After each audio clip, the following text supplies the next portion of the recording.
Hi guys, welcome back to my channel. So today I have a tag video for you. This is called the Bad and Boring Makeup Tag, or the Bad and Boring Tag.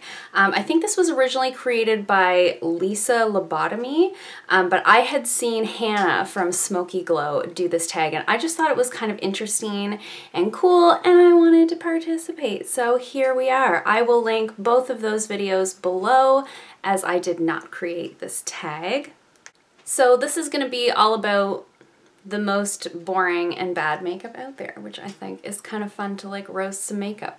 And this is all obviously just my own personal opinion. If you like some of the products that I'm talking about today, no offense meant to you. Everything works differently for different people. This is just for funsies. So the first question is, what is a foundation finish that you don't like? And for me, I really don't like a matte finish foundation, which I know I have oily skin. I know that's weird. I just find matte foundations have a tendency to look so cakey and dry. I actually don't mind that I have oily skin. I mean, yeah, I get a little shiny at the end of the day, but I'd rather look a little shiny, a little glowy, a little bit radiant than matte and cakey and flat, if that makes sense. Question number 2 is the worst mascara you've ever tried. This is not going to be a popular opinion. The Too Faced Better Than Sex mascara. Hate it. Hate it with a fiery passion. I hate it so much. I don't understand how that's anyone's holy grail mascara. It must work differently for other people. I received it in a BoxyCharm at one point in time and I was really excited to try it. I had never tried it. Everybody talks about it. It's so amazing. It's so many people's like holy grail mascara. I hated it every single time I used it. I think I used it for like a full week and every single time I used it, it transferred not only under my eyes, but like up here on my brow bone, which never happens to me. I do sometimes get some transfer underneath from certain mascaras. I have recently found one that doesn't do that for me and I'm so happy about that. But it was like up here, like on my brow bone, which never happens to me. My lashes are not that long. It just really ruined like every eye makeup look that whole week and it made me really angry, so I got rid of it. So one thing you tried once and then threw away. I should have really prepared some answers. Oh yeah, I know one. So a lot of people, I think it's like Tati in particular, I've heard her talk about like the Wet n Wild, like just their original lipsticks that are like $1 or $2 or something like that. I think they're like $2.99 or something like that at Walmart. She had raved about a certain color. I can't remember the color of it. She raved about it. She was like, oh my gosh, I love this so much. I've been using it for years. I went out to Walmart, bought it, was so excited to try it. I hated it. I hated it immediately. It did that weird thing where it like did that weird line right there in your waterline of your lip. It like bunches up. That was just horrific. It felt gross on the lips. It didn't feel, it had that weird lipstick smell and I was just like, no, I love you Tati, but no, that did not work for me. So quite often when I buy makeup, if it doesn't work for me the first time, I'll try it, you know, try it in a different way, try it paired with other products, try it maybe when I'm not working, because I find what I can wear when I'm working is different than what I can wear when I'm not working because I talk so much at work. That was one product that I was like, no, I don't need to try this again. The most boring eyeshadow palette you own. Ooh. The Urban Decay Naked Ultimate Basics palette. Now, I'm not saying this is a bad palette, but when you open it up, she boring. It is basically just a palette of neutrals, all flat matte neutrals. It's boring to look at, but it is very useful.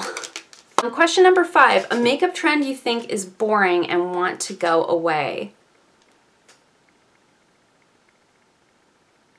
Okay, this is a new thing that I've been seeing a lot of people do lately on YouTube, and where I can see the value in fast and easy makeup. A lot of people I find lately are doing like one color on the lid and just blending it up into the crease. And a lot of people, that looks great on them, but when I do that, it looks like in the early 2000s when we did like just a frosty eyeshadow over the whole lid and mascara and like frosty pink lips, that's what it gives me, those like vibes. I need a little bit of depth in the crease. Like I just need at least 2 colors. I can't just do like a wash of one color over my whole lid and I'm good to go. I don't know if it's my eye shape. I don't know if it's my coloring. I'm not sure what it is exactly, but when I try to do that, it just looks like, why did I bother? I would have been better to not do any eyeshadow and just put some mascara on. So I've been seeing a lot of people doing that lately, and where I can appreciate the like fast makeup thing, I just need that one more color. Even if I can just take my bronzer into my crease and then just tap something onto the lid, I'm okay with that. So question number 6, the worst liquid lipstick you've ever tried. There's so many bad ones. I would say one that really sticks out in my mind, and again, I think this is going to be an unpopular opinion, but the ColourPop Ultra Matte, I think it's called their Ultra Matte Lip. I hated that. I did not like that at all. It had like a water consistency. It bled right up into the lines of my lips. It felt like I had applied chalk to my lips. It was so drying. It was so uncomfortable. I feel like that's a popular product, but I did not like it. It was much more drying than even some of the more drying formulas that I do have in my collection. It was one of those ones where I think I wore it twice and I was like, no, this doesn't work for me. I tried, the second time I wore it, I tried putting a little like gloss over top to see if that helped, and then it just like slid all over my face. I was like, this does not work for me. So I would say the ColourPop Ultra Matte Lip was the worst liquid lipstick I've ever tried. Number 7, what color do you think is the most boring one? Now, in these videos, a lot of people said brown is the most boring color. I initially was like, yeah, same. But when I thought about it, there's so many like varying shades and depths of brown as I'm like pulling a palette out. Like this palette has a lot of browns in it, but look at all the different shades. There's different depths of browns. There's different, you can just get so many different looks out of different shades of browns. You can have a cool brown, you can have a warm brown, you can have a shimmer, you can have a bronze, you can have, you know, that sort of almost a wine colored like deep brown on the outside corner. So where I agree that browns can be quite boring, I actually think gray would have to be my answer. And the reason I say that is because when you apply grays, I was looking for a palette that I could show you guys, but I don't want to dig. When you apply grays to the eyes, they really often come out looking the same. So you can use a light gray and a dark gray. You could have a gray with a little bit of shimmer in it.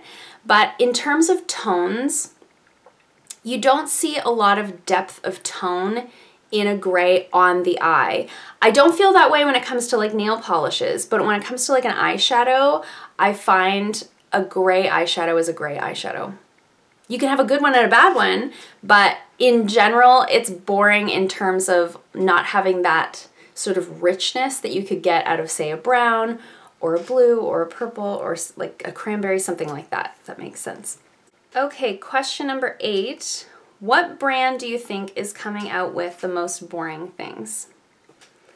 I don't like to like roast brands in particular, but like especially from like more high-end brands, like things that you find at Sephora, definitely Tarte is one that doesn't like really strike my fancy in terms of releasing things that I get excited about. That's not to say that I don't have Tarte products that I like, because I do, but I don't get excited about their launches the same way I get excited about other brands' launches. Another couple of brands that I would say are a little boring to me are the like Lise Watiers of the world, Elizabeth Arden, like those high-end brands. A lot of what they release is boring unless it's more like skincare type items. When it comes to makeup, I don't really think I'm their target demographic, so those types of things that they release are just like blah, a little boring to me. Question number 9, which step in your makeup routine is the most boring? Brows. 100% eyebrows. I don't even have to think about it. Brows are so boring because they just take so much time and so much precision and so much like, you know, tweaking. I swear to God, I could sit for 3 hours and do eyebrows and I would still not love my eyebrows. It's just one of those steps where I think that's the reason why when you watch a lot of makeup tutorials, they kind of do the brows off camera because it's boring to watch. And everybody's brow is different. So just because you watch the way I do my eyebrow doesn't mean that that's going to work for you. Something totally different might work for you. So it's boring, it's tedious, and it's the same every time. So it's not like with an eye look where I might do something different today than I did yesterday, or doing, you know, a contour, a highlight that's kind of exciting to watch the transformation. With the brows, it's like, yeah, it's the same brows as yesterday, you know, or if I'm lucky, they'll be the same brows as yesterday. So definitely eyebrows. And then question number 10, if you had to choose between a good base and a bad eye look, or a bad base and a good eye look, which would you choose? That's a tough one, but I've given it some thought. And like, I feel like a bad eye look is sort of relative to opinion, whereas a bad base is very obvious. I specifically remember going into a certain establishment, I'm not gonna say where, I'm not gonna say who, but I went into a certain establishment and the women who work at this place are very beautiful, very put together, trendy, that sort of thing. And this girl walks out and she had contoured right here, but it wasn't blended at all. So it was just like a stripe right here of like brown. And I was like, who cares what's on your eyes if you have like a contour like sideburn or beard? It just looked crazy and it was so obvious because the eye look is kind of like, well, I like that, but you might not. But we all know what a face should look like, right? It's one of those things that's not subject to opinion. A face should look like a face. So if you have a bunch of weird like stripes, or you have like a line where you can see where your foundation starts and finishes, that's something that anybody could pick up on, not just somebody who's like into makeup. So with all of that in mind, I would say I'd rather have a really good base and a bad eye look than the other way around. But that's just me. So that was it, just 10 questions. This was kind of a quick little tag video. I just thought it was kind of fun. I thought the questions were kind of interesting. I had a good time watching the video over at Smokey Glow. I will, like I say, link her video down below if you want to go check her out. She does some cool content as well. And if you like this video, please feel free to do this tag as well. Make sure you tag me on your socials if you do. I think that would be really fun. I'd love to see what you guys think. If you don't have a YouTube channel and you feel like you want to answer any of these questions, please sound off in the comments below. I'll list all of the questions in the description box if you'd like to do that. I think that would be really fun. Start a little conversation down there. And if you like the video, hit the thumbs up button. If you haven't already, please subscribe, and I'll see you guys in my next video. Bye!